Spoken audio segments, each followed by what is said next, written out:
ngasi nungdairam phongbasi phongnagi maruoiba pau khara lakhotjaraga mayamda share tawjarake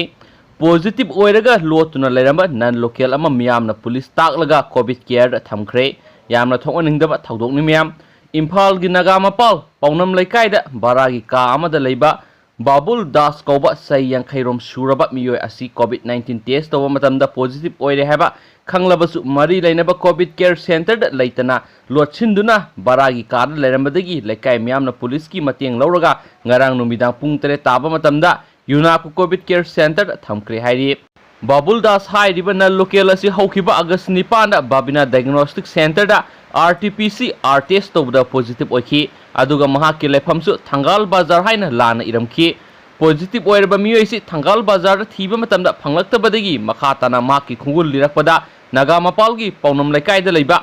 baragi ka amada lotuna leiramba thengnakhibani hairi hiramasigi matangna naga mapal paunam leikaigi local leader lalit chandra soibamna miyamda appeal tawkhibadi covid-19 positive oire haina khanglaba miyoisingna makhatana leyangbagi thabak sathadana khangna losinduna thamlaga laichet asi atopa miyoisingda sandongna ba hotna bigano haina su pauksiyesina makhatana phongdorakli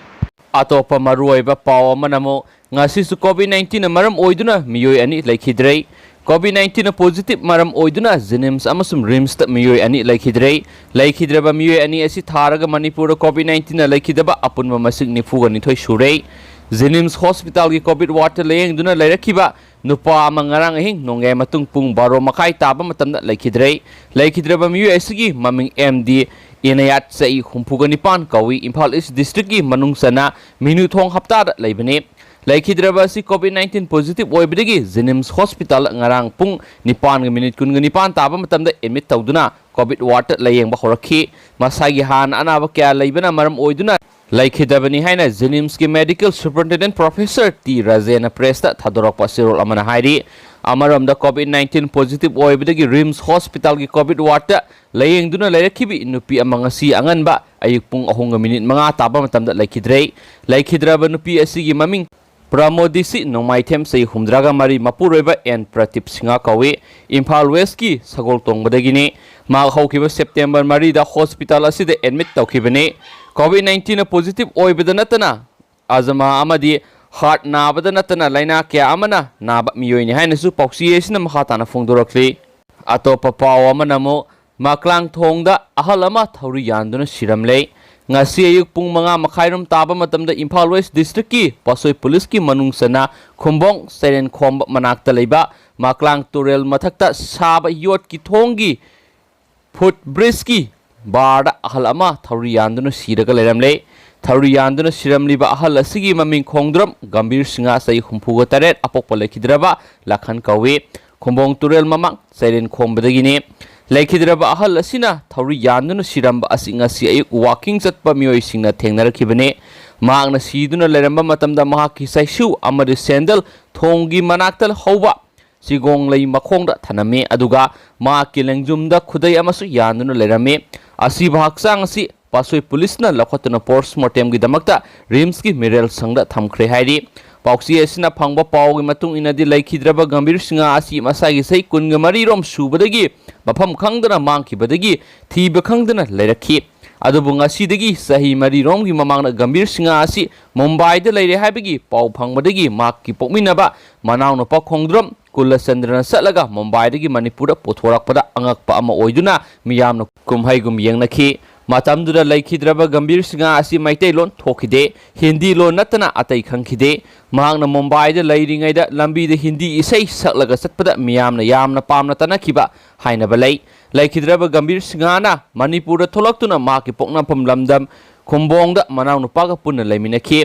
kaina thangda manipuri lol ningthina tholakhi mahangna sidringaigi tha mari mangagi mamangdagi hauna mahak koisat satuna lambi satpa miyoi singnagi sel nibagi thabak taromkhi loinana maki punsida yamna wana hingbagi mami ama tabu ukhi hairi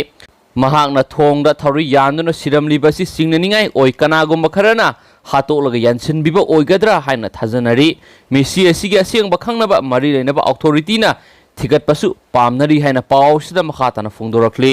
atop paw manamo chief minister ni ima kaithel semga sagaliba yengsin khre thangal kaithel lambi gi ukhongda amotpa ubra saukhre mahut ki charge puriba Chief Minister N Birena Smart City gi saru ama oina Imphal gi Khurambal Kaithel lairiba Ima Kaithel gi sengwa sagaliba mafam sing asi yengsinkhre Chief Minister na Ima Kaithel ga nakna lairiba Thangal Kaithel gi khoyathong lambi gi nak yeta yot ki bar na khajinduna u horiba paringda koina satuna yengsinba aduda u makhongda amot akai plastic langsinba dukan singda lokthokna bahai baga loina tawriba mong asi IMC na su yengsindare haina noaitaba phongdokpaga loina khudakta Chief Secretary da Smart City gi mifam kauna bahai ki nengsingba yabad Imphal City su India gi city sing Smart City semgatna ba khanabada yaukhibaga loina Imphal City asi masak phajaba city ama ohenba semgat sagatpa thabak satharibane Ngasi gi Chief Minister gi khongset aduda official singsu saruk yaki haina pauksi esina makata na phungdorakli hauji waida phangba anauba update masang katang mayam marak thana hapsaramge Manipur gi su ngasi miyoi samgani pan positive oire miyoi marina laikhidrei saniga nifu mangana discharge tawkhre staliba pungkun ga mari asida state asida miyoi samgani pan nauna COVID-19 positive oire Health Department ki Additional Director su oiriba Department asigi wongang loi Dr. Khoiram Sasikumar mangang na thadorokpa serol amana hai ngasi COVID-19 maram oiduna laikhidraba miyoi mari adudi Susampur dagi ama amadi Imphal West dagi ama Imphal East dagi anine miyoi singasi tharaga state asida COVID-19 laikhidaba migi masing nifuga mari sukhre COVID-19 confirm case na lising tare ka samri ga humdra sukhre active case na lising maga chatruka kunthra ga humdai slaidi ngasi gi oina miyoi saniga nifu manga discharge tawkre haina su pausna makha tarakli loisilakpu oina mayamna kanagadaba content khatang mayamda hapsaramge COVID-19 manungda exam sing pangthokpa yanaba semdoklaba SOP thokre mayam khangjin biharo COVID-19 manungda exam sing ningthina pangthokpa yanaba semdoklaba SOP sing asi Ministry of Health and Family Welfare na thokre nauna thokliba SOP gi matung ina exam sing asi pangthokpada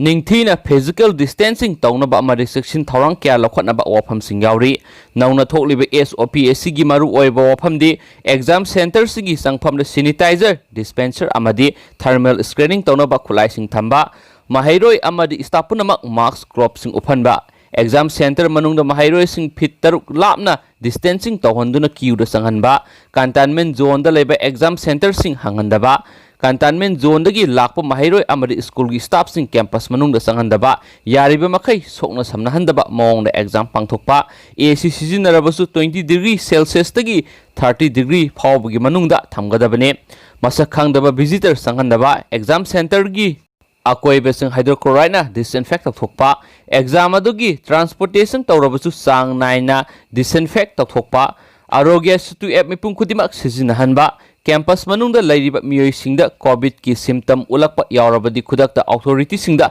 paupi gadabane exam center gi akoibada COVID-19 dagi ngakthoknaba poster sing thetuna thamanba se kalam pencil eraser ising bottle sing wine handaba asina singwa singna haina su pauksi esina makata na phongdorakli. Thank you.